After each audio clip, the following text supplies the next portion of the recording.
SIR এর শুনানি কেন্দ্রে কার্যত সম্মুখ সমরে তৃণমূল বিজেপি।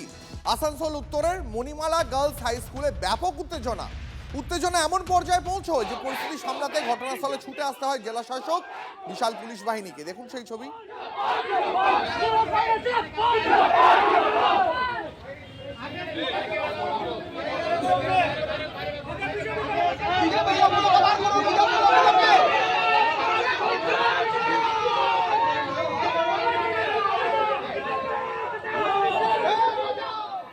আর একবার যে ছবি আপনাদের দেখাবো, এসআইআর এর শুনানি কেন্দ্রে সম্মুখ সমরে তৃণমূল বিজেপি।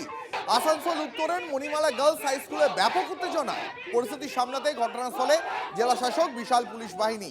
সেখানেই কার্যত মুখোমুখি সম্মুখ সমরে দুই দল দেখতে পাচ্ছেন আপনারা জানেন আজ বাংলা জুড়ে এসআইআর এর শুনানি শুরু হয়েছে, আর সেই শুনানি কেন্দ্রেই সম্মুখ সমরে তৃণমূল বিজেপি।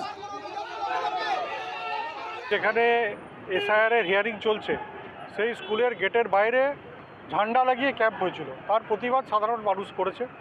এবং আপনারা দেখতে পাচ্ছেন যে এখানে মানুষকে আতঙ্কিত করার জন্য, যাতে এই হিয়ারিং প্রক্রিয়া বিঘ্নিত হয়, যাতে মানুষ এখানে ভয় না আসে, তার কারণে এরকম একটা পরিস্থিতি তৈরি করার চেষ্টা করছে।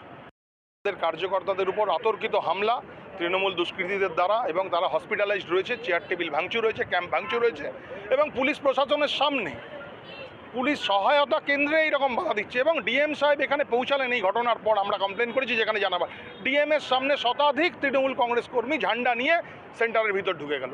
এসআইআর প্রক্রিয়া কীভাবে সুষ্ঠুভাবে হবে এটা একটা প্রশ্নচিহ্নের সামনে রয়ে গেল।